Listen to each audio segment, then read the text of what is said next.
자, 이제 뭐가 있냐면은 박정희가 유신을 하죠. 탱크 몰고 나서 이제 헌법 뜯어 고치고 하는데, 이거 실무 작업을 누가 하느냐? 검사들이 합니다.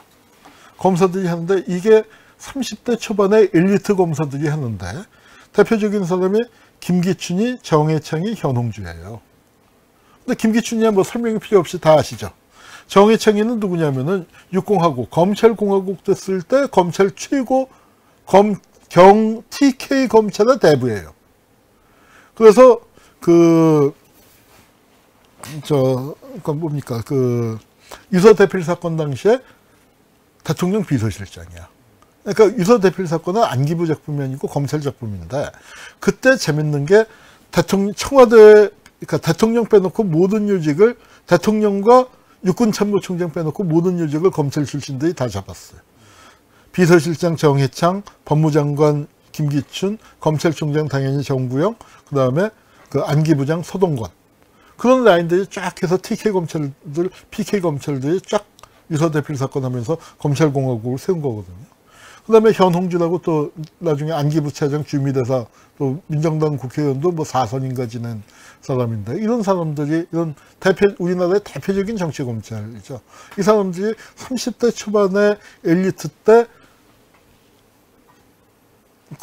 신직수 밑에서, 그러니까 이 유신헌법을 비밀리에 만들고, 그러면서 권력 맛을 보고, 그리고 승승장구해서 5060을 그러니까 유신 5060을 거치면서 쫙 검찰공화국의 주역으로 등장을 하게 됩니다. 이 당시에 유신 작업을 한 법률가들이 2명의 법률가가 이제 중심적인 역할을 했는데, 하나가 신직수고 또 한 명이 누구냐면은, 신직수가 법무장관이에요.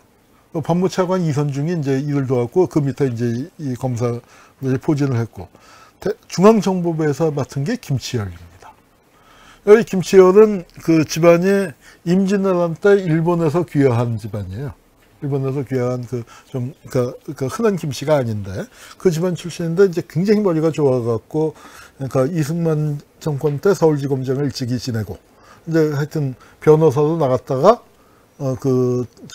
불러들였어요. 불러들여갖고, 다시 요직에 앉히고 이제 중앙정보부 차장으로 들어와서 일을 했는데, 중앙정보부 차장으로 있을 때 뭘 했냐면, 그냥 차장이 아니에요. 이후라기가 김대중 납치 사건을 하고 난 다음에 그게 일이 꼬이니까 신임을 잃었을 때, 이후라기가 부장 자리에는 있지만, 이후라기는 이제 흐물흐물해졌고, 김치열이가 중앙정보부의 실권을 장악을 했습니다. 이제 박정희의 지시를 받아서. 그때 일어난 대표적인 사건이 바로 최정길 교수 고문치사 사건이에요. 중앙정보부가 데리고 가서 간첩 사건을 만들려고, 애들이 데모를 하니까, 유신반대 데모가 일어나니까 서울대 교수를 잡아다가 간첩단의 두목을 만들려고 그랬어. 근데 이분을 고문을 받다가 쓰러졌어요. 이분이 체격이 나처럼 이렇게 좀 뚱뚱하고 그랬는데, 이렇게 딱 보고서 회생할 가능성이 없었으니까 중앙정보부 7층에서 던졌습니다. 아직 살아있을 때. 그래서 이렇게 이제 떨어진, 이건 말할 수 없는 끔찍한 사건을 일으켰죠. 그래 놓고서, 그러니까 발표를 뭐라고 했냐면, 간첩 최종길이 간첩 혐의를 자백한 다음에 죄책감에 투신자살을 했다. 그렇게 이제 말도 안 되게 꾸며놓는데, 이 사건 발표를 한 게 요게 김치열이에요. 요게 최정길 교수가 있습니다. 그걸 발표했던 사람이, 이거 딱 끝나고 난 다음에 뭘 시켰냐? 검찰총장을 시키는 거예요. 그러니까 검찰총장이, 박정희 때 검찰총장이 어디서 옵니까? 중앙정보부 차장 하다가 신직수가 차장 하다가 검찰총장으로 갔죠. 그 다음에 이선중이, 다른 사람이 하다가 또 김치열이가 중앙정보부 차장 하다가 검찰총장 또 간 거야. 그러니까 서울의 검찰이 태생적으로 중앙정보부 밑으로 들어갈 수밖에 없는 그런 구조를 만들어 놨고요. 그런데 이제 이때 박정희가 이제 한 게 뭐냐면은, 여전히 유신을 한 다음에 검찰 싹 장악을 했고, 검찰은 언제 장악이 됐냐면은 인혁당 사건 이후에 장악이 됐어요, 사실은. 그리고 법원은 유신하고 난 다음에 싹 이제 말 안 듣는 판사들 다 잘랐어. 한 40몇 명을 잘랐습니다. 그건 제가 사법부 책에다가 자세히 썼고, 그렇게 해놓고 났는데도 아직도 판검사들이 못 믿은 거예요. 그래서 특히 판사들.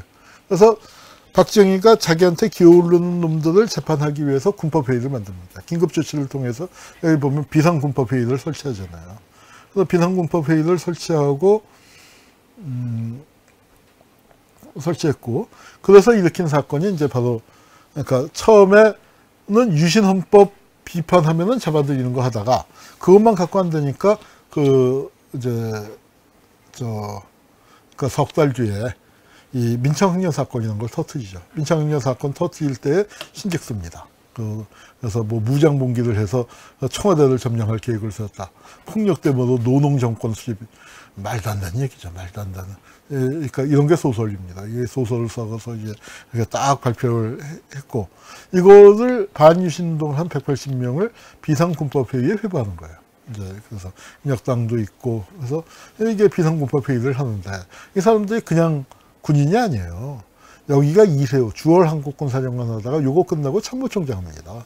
윤석민이 그러니까 전두환 때 국방장관하고요. 뭐 다 그런 사람들. 여기 판사들은 뭐냐면은 재판관한테 재판은 이 사람들이 하는 거고, 다음번에 뭐 하십시오. 재판 절차가 이렇게 됩니다. 증인신문 해야 합니다. 검찰에 공소장 낭독이 있겠습니다. 증인신문 해야 합니다. 뭐 이런 거 가르쳐 주려고 옆에 앉아 있는 거예요. 여기 양 옆에는 이 사진에서는 잘렸지만 헌병이 착검하고 서 있고, 그런 군법회의에서 만들었습니다. 우리 이제 이게 한승원 변호사님 같은데, 아니 한승원 변호사가 이때 못 썼을 텐데 아닌가? 하여튼 예. 그런데 이제 그 한승원 변호사님의 굉장히 유머가 있고 재담이 능하시잖아요. 만들어낸 게 뭐냐면, 대한민국의 정찰제는 백화점이 아니라 여기서부터 시작됐대요. 뭐냐면 군 검찰이 구형을 하면 판사가 부르는 대로, 아까 이제 그 얘기한 건 검찰이 5년 부르면 이거 2년 6개월 때리라는 거구나. 뭐 이렇게 이제 그런 그 검찰과 그 법원 사이에 암묵적인 그게 있었지만, 그때는 그런 거 없이 부르는 대로 말하는 대로 이제 판결을 했다는 겁니다. 그래서 이게 이제 비상고등군법회의 간판을 다는 거고요. 서정철. 그때 웃기던 시절이 뭐냐면은 그 박정희 지시, 그러니까 의해서 변호사인데 변호사를 잡아놨어요. 변호사가 변론을 좀 세게 했어. 씨, 다 후배 아니야, 다들. 얘네들이 무슨 죄가 있냐. 나도 얘네들하고 생각이 똑같아. 내가 학생이었으면은 나도 얘네들과 똑같이 데모했을 거야. 그래서 나도 피고인석에 앉아 있었을 거야. 라고 얘기했더니 다음번 재판부터 진짜로 피고인석에 앉혀줬습니다. 하여튼 그런 기가 막힌 사건들이 있었던 그런 시절. 그래서 이 법이 최고의 모욕을 당하던 시절입니다. 그 시절에 군법회의 소송 기록이고, 그래서 다 군검찰 나오는데, 일반 검찰이 군법회의에 파견 나가서, 그러니까 했죠. 이제 이 민청학년 사건에 관련된 그 민간 검사들도 있어요. 군 법무관만 한 거 아니에요. 문호철, 최명부, 또 그다음에 송종의, 뭐 이제 이런 사람들이 관계했었죠. 그다음에 인혁당 사건이 이제 터지는데, 1차 인혁당 사건과 2차 인혁당 사건이 사실은 멤버가 똑같아요. 피고인도 상당수 겹치는데 가해자 부분은 똑같습니다. 10년 차이가 나죠. 그 사이에 뭐가 달라졌냐. 10년 동안에 이 사람들이 승진을 했어요. 1차 인혁당 사건 때 수사과장, 수사 실무 책임자가 2차에서는 수사국장이 돼요. 1차 사건 때 검찰총장이 2차 사건 때 중앙정보부장이 돼요. 1차 사건 때 법무장관이 2차 사건 때 대법원장이 돼요. 똑같은 사람이에요. 똑같은 사람들이 이렇게 한 겁니다. 박정희 대통령도 똑같았고 피고인도 똑같았고, 차이는 1차 인혁당 사건 때는요, 그래도 검찰이 살아있어서 이거 고문했잖아, 조작됐잖아, 그리고 증거가 없잖아 하고 풀어주는 바람에, 그러니까 기소 못하겠다고 자빠지는 바람에 위야무야가 됐는데 10년대 다시 이렇게 해서 싹 잡아 죽입니다. 그리고 김기춘이가 여기 이제 빠졌고, 다음 시간에 이제 다시 좀 보완을 하겠습니다만, 중앙정보부 대공수사국장으로 가서 또 중앙정보부를 또 이제 쫙 이끌고, 뭐 이제 그렇게 하면서 간첩사건 줄줄이 만들어내고, 그걸 또 양승태가 처리해주고, 법원에서 처리해주고, 이제 이런 시절을 보냈죠. 그렇게 되다가 이제 그 검찰은 어떻게 망가졌을까요? 그때 그래도 64년도에는 딱 그래도 좀 폼났잖아요. 근데 이 김치열 같은 사람이 머리가 좋아. 그래갖고 이제 검찰을 탁 하는데 뭐냐면은 그 이용훈이를 불러들입니다. 자기가 법무장관이 됐더니 법무차관으로. 사표 쓰고 나간 이용훈이를 법무차관으로 부르는 거예요. 이용훈이 또 찔레찔레 들어왔어. 그리고 그때 같이 사표 썼던 그 김병리를 대검 특수부장으로, 그러니까 중수부장에 해당하는 거죠. 중수부장에 해당하는 걸로 이렇게 앉히면서 이렇게 해주는 거예요. 그러니까 바로 이제 저항을 했었던 검사들조차 유신 정권의 품 안에 안기는 이제 이런 상황이 돼버렸습니다. 이게 그러니까 그 제가 좀 살살한 편이에요. 박정희 시대는. 왜냐하면은 신직수나 같은 사람들이나 김치열 같은 사람이 권력의 핵심에서 뛰어다니긴 했지만 여전히 중앙정보부, 그 다음에 군사독재 청와대 그쪽에 하수인 역할을 했었고, 그 다음에 그 군법회의나 중앙정보부가 더 나쁜 짓을 많이 했기 때문에 검찰을 조금 살살 했는데, 오공화국 시절부터 들어가서는 이제 진짜 살살 해주고 싶어도 살살 하지 못하는 그런 악행들이 저질러집니다. 정치검찰 70년사 오늘 1부 했고 2부 다음 주에 2부, 그러니까 전두환 정권 시절부터 오공화국 때부터 김대중 정권 때까지 거의 한 20년 정도의 세월을 그 다음 시간에 공부해 보도록 하겠습니다. 오늘 그 역사통 여기서 이제 그 정리해야 할 것 같습니다. 오늘 그 이재호 변호사님 모시고 분노에 찬 얘기를 앞부분만 조금 들었습니다. 왜냐하면 할 게 너무 많아요. 우리 이거 3번 잡았는데 3번 갖고 될는가 걱정이 드는데, 필요하다면 뭐 더 해야죠. 아마 이거를 이렇게 생각합니다. 왜 했냐면은 지금 조국 장관이 임명이 됐습니다. 어찌 됐건 간에 임명이 됐고 검찰개혁을 그 문재인 정권이 승부수를 던진 겁니다. 그러면은 죽이 되든 밥이 되든 검찰개혁을 해야 하는 상황이고, 그 검찰개혁에 대해서 정치검찰이 완강한 저항을 할 거라고 예상이 됩니다.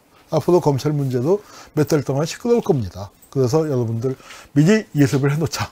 정치검찰 그때 가서 하면은 늦잖아요. 현안 따라가기도 바쁜데 지금 아직 본격적인 싸움이 이제 다음 주나 그 다음 주부터 시작될 텐데, 그 전에 약간 숨 쉬어가는 그 사이에 정치검찰 70년사 그 역사를 해놓고, 그 다음에 우리 강타자들, 지금 검찰이 왜 이렇게 됐나, 이재화 변호사, 천정배 의원, 그 다음에 김인혜 교수, 이분들이 누구보다도 잘 설명해 줄 수 있는 분들입니다. 이분들 모셔서 그 이야기를 나눌 테니까 그 정치검찰 70년사 앞으로도 많은 기대 부탁드립니다.